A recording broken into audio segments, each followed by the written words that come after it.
హల్లెలూయా. దేవుని నామానికి స్తోత్రాలు. గ్రూప్ ఏర్పరిచిన రేపుకాకు వందనాలు. వాక్య పరిసర శాతం లక్ష్మకు వందనాలు. పుష్పకు వందనాలు. సన్నిధిలో డబ్బి కుటుంబ సభ్యులకు వందనాలు. సహోదరి పుష్పక్ గారు అయితే ప్రార్థన ఆసక్తి పెట్టారు. వాళ్ళ అమ్మాయికి జీతము ఎత్తలేదంటే మరి చిన్న ప్రార్థన చేసుకుంటారు. స్తోత్రం తండ్రి, మహోన్నతుడ, జీవం గల దేవ, జీవాధిపతి, సర్వ సృష్టికర్త, మీకే వందనాలు నాన్న. మీ కృపను బట్టి, ప్రేమను బట్టి ప్రభా, ఇదిగో తండ్రి ఇంతవరకు కాసి కాపాడినందుకు మీకు వందనాలు ప్రభా.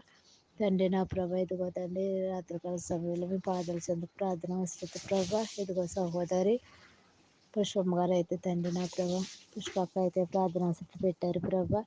తండ్రి జ్ఞాపకం చేసుకుంటాయా ఆ తండ్రి నా ప్రభా, కుమార్తె జీతం విషయంలో, జాబ్ విషయంలో, జీతం విషయంలో తండ్రి ప్రభా, ఇదిగో తండ్రి నా ప్రభు జీతం ఆగిపోయిందని తండ్రి నా ప్రభా ప్రార్థన ఆసక్తి పెట్టారు ప్రభా. తండ్రి జీతం తండ్రి నా ప్రభా, యజమానులు జీతం ఇచ్చేలాగిన తండ్రి జీతం పడేలాగిన సహాయం చేతండి నా ప్రభా. ఎవరైతే తండ్రి నా ప్రభా అయ్యా జీతం ఇవ్వాలి తండ్రి నా ప్రభా, వారితో మీరు మాట్లాడండి ప్రభా. సమస్య పరిష్కారం దయచేయండి ప్రభా. తండ్రి నా ప్రభా, ఇదిగో సహాయం దయచేతండి. మీ సహాయం కోసం ఎదురు చూస్తున్నాం తండ్రి. మీరే సహాయం చేస్తారని తండ్రి నా ప్రభా గొప్ప కార్యం జరిగింతారని అడుగుతున్నాను తండ్రి. నా ప్రభా ఇచ్చిన కుటుంబాన్ని దీవించండి, ఆశీర్వదించండి తండ్రి. ప్రభా ఇదిగో తండ్రి నా ప్రభా జాబ్ చేసిండగా తండ్రి నా ప్రభా బిడ్డకు తండ్రి నా ప్రభా మీ ఆస్తి నుంచి మీకు కాపుదలించండి ప్రభా. ఇదిగో మీరే సహాయం చేయతండి నా ప్రభు. నీ సన్నిధిలో సాక్షిగా నిలబెట్టుకోమని తండ్రి.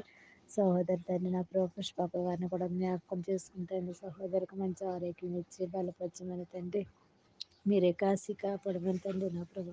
సమస్య మీ పాదాలు సంత పెడుతున్నాం తండ్రి. మీరే తండ్రి నా ప్రభా సమస్యను పరిష్కరించదండి. నా ప్రభా మార్గం సిద్ధపరచమని తండ్రి. ఇదిగో నా ప్రార్థన ఆలకించి ప్రార్థన ప్రతిఫలం దయచేయమని యేసు పరిశుద్ధ నామమున అడిగి వేడుకుంటున్నాను నా పరమ తండ్రి. ఆమేన్.